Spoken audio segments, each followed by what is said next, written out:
Assalamualaikum warahmatullahi wabarakatuh. Perkenalkan, nama saya Nandari Madani. Di sini saya akan membuat sebuah video tentang legenda-legenda yang ada di Kalimantan. Salah satunya yaitu legenda Danau Lipan dari Kalimantan Timur.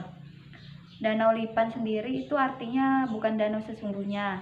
Danau Lipan ini adalah sebuah tempat di daerah Kecamatan Muara Kaman yang terletak di Hulu Tenggarong, Kabupaten Kutai Kartanegara, Kalimantan Timur. Danau Lipan ini berupa padang luas yang ditumbuhi semak dan perdu. Dahulu daerah Muara Kaman merupakan lautan. Tepi lautnya itu terletak di Berubus. Ketika itu terdapat sebuah kerajaan yang bandarnya atau pelabuhannya ini banyak disinggahi oleh kapal-kapal dari berbagai penjuru. Tidak hanya pelabuhannya saja yang terkenal, tapi ada seorang putri cantik dari kerajaan tersebut yang terkenal ke segala penjuru. Putri itu bernama Putri Aji Berdarah Putih. Konon nama tersebut diberikan ketika sang putri ini sedang menyiri lalu meminum air sepahannya yang berwarna merah. Akan terlihat mengalir dari tenggorokannya. Kecantikan sang putri ini sangat mengagumkan dan tersebar hingga ke negeri seberang lautan. Mendengar kecantikan Putri Aji Berdarah Putih ini, Raja negeri seberang membawa pasukannya pergi ke Berubus dengan membawa jung atau perahu besar buatan negeri seberang yang sangat besar. Mereka itu hendak melamar sang putri. Mendengar rencana kedatangan raja dari negeri seberang, Putri Aji Berdarah Putih ini kemudian mempersiapkan pesta penyambutan. Akhirnya tibalah sang raja negeri seberang ini di kerajaan Putri Aji. Mereka disambut dengan meriah, banyak makanan dan minuman yang disajikan. Tarian-tarian sebagai pelengkapnya pun disajikan dalam pesta penyambutan raja negeri seberang ini. Putri Aji Berdarah Putih yang sudah mengetahui maksud kedatangan sang raja negeri seberang ini, kerajaan menyambutnya dengan hangat.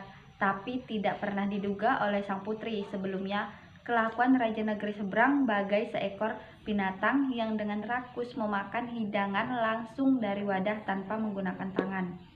Dasar raja yang jorok dan tidak tahu sopan santun, ucap Putri Aji dalam hati. Melihat tingkah laku raja negeri seberang ini, Putri Aji merasa jijik, ia pun merasa terhina. Seolah-olah raja negeri seberang ini tidak menghormatinya dan tidak menyesuaikan diri. Tibalah saat raja negeri seberang melamar Putri Aji. "Hai putri nan cantik jelita, maukah kau menjadi permaisuriku?" lamar raja negeri seberang ini. Dengan tegas Putri Aji menjawab, "Aku tidak sudi menjadi permaisuri dari raja yang jorok dan tidak tahu sopan santun." Darahnya seolah-olah mendidih dan naik ke ubun-ubun karena merasa terhina. Ia kembali ke negerinya, tapi kemarahannya tidak berhenti sampai di situ.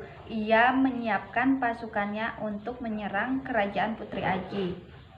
Beribu-ribu pasukan negeri seberang datang ke kerajaan Putri Aji ini. Pertempuran sengit tidak terelakkan. Putri Aji juga tidak mau kalah dari raja negeri seberang. Ia pun mempersiapkan pasukannya yang andal dan gagah berani untuk membendung serangan dari pasukan raja negeri seberang. Banyak prajurit dari kedua belah pihak ini yang gugur. Meskipun demikian, raja negeri seberang ini selalu menambah pasukannya untuk menyerang pasukan kerajaan Putri Aji. Melihat banyak pasukannya yang gugur, Putri Aji merasa cemas. Jika peperangan terus dilanjutkan, prajurit Putri Aji yang tinggal sedikit tidak akan mampu membendung serangan dari prajurit raja negeri seberang yang terus bertambah jumlahnya. Wah, gawat! Jika terus begini, prajuritku dapat habis dan aku pasti akan kalah. Apa yang harus aku perbuat? Tanyanya dalam hati. Putri Aji mulai mencari cara untuk mengalahkan raja negeri seberang. Ia pun menggunakan kesaktiannya untuk mengalahkan lawan. Diambilnya sirih dari wadahnya, lalu dikunyahlah sirih tersebut sambil mulutnya sibuk berkomat kamit mengucapkan mantra. Setelah itu, sepahan sirih disemburkan ke segala arah oleh Putri Aji dan berubah menjadi lipan yang ganas. Jumlah lipan itu sangat banyak, bahkan mencapai jutaan.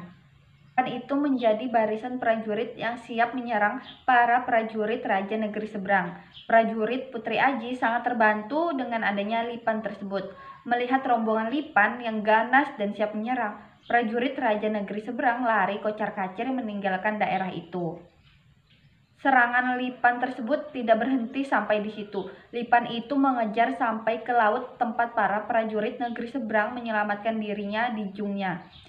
Serbuan Lipan ini membuat jung mereka yang besar tenggelam di laut. Akhirnya binasalah mereka. Semakin lama, tempat tenggelamnya jung Raja Negeri Seberang berubah menjadi padang yang sangat luas, ditumbuhi dengan semak dan menyatu dengan laut. Tempat itu kemudian dinamai Danau Lipan. Sekian itu saja yang dapat saya sampaikan. Wassalamualaikum warahmatullahi wabarakatuh.